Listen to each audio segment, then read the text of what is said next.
भूतों का डेरा था। रात के वक्त सारे प्राणी भयभीत रहते थे। जल्दी चलो, रात होने से पहले हमें किसी भी सूरत में घर पहुंच जाना है। पापा, आप इतनी जल्दी क्यों कर रहे हैं? क्या कोई खतरा है? पापा, मुझे बहुत डर लग रहा है। डरने जैसी कोई बात नहीं है बेटे, पापा ने तो बस यूं ही कह दिया। पापा सच बताओ, क्या बात है? बच्चों, ये इलाका हमारे लिए सुरक्षित नहीं है। रात के समय यहाँ खूंखार जानवर घूमते हैं, इसीलिए जल्दी करवा रहा हूँ। कुछ देर चलने के बाद सब अपने घर पहुँचते हैं। चमेली, तुम लोग कहाँ गए थे?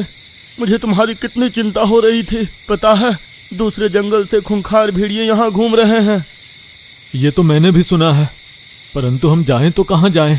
दिन में भेड़ियों का आतंक और रात में भूतों का डर, हमारा तो जीना मुश्किल हो गया है।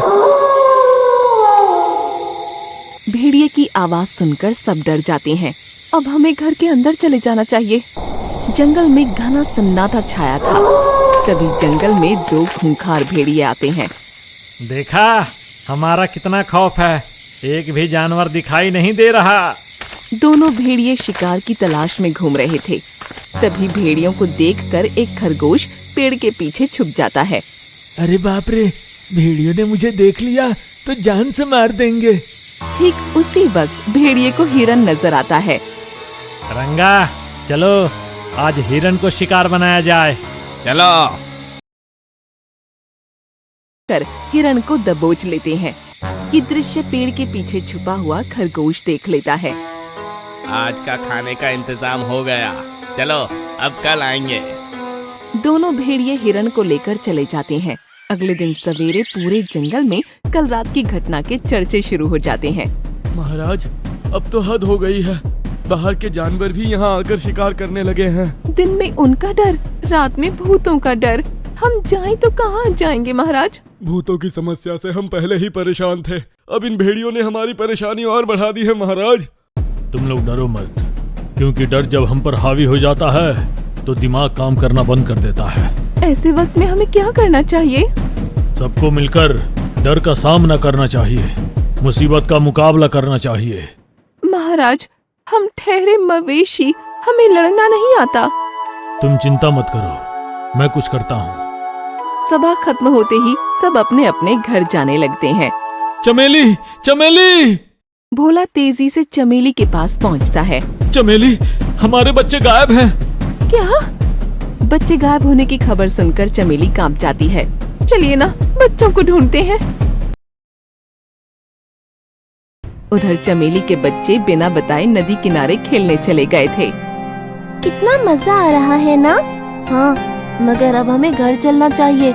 मम्मी पापा हमारा इंतजार कर रहे होंगे। इंतजार नहीं, चिंता कर रहे होंगे। चलो घर चलते हैं। बच्चे घर जाने की सोच ही रहे थे, तभी भेड़िए उन्हें देख लेते हैं। बिल्ला, वहाँ देख, आज के खाने का भी इंतजाम हो गया। हाँ, तो चलो जल्दी से दबोच लेते हैं। ठीक उसी वक्त चमेली और भोला बच्चों को दूर से देख लेते हैं। वो रहे हमारे बच्चे।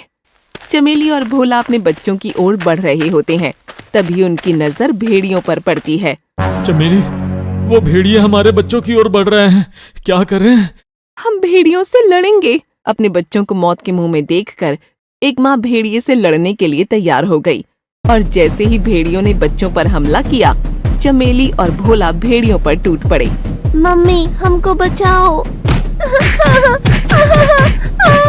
इनके माँ बाप को तो हमने मार दिया, अब इनके बच्चों का क्या करें?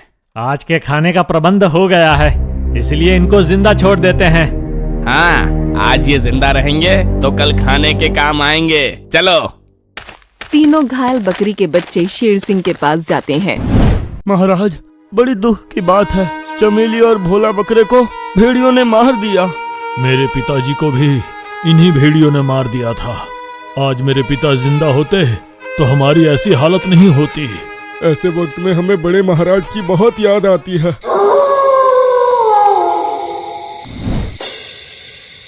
मैं अब तक अपनी मौत का बदला नहीं ले पाया, इसलिए भूत बनकर भटक रहा हूँ। भला, चमेली, तुम इस रूप में?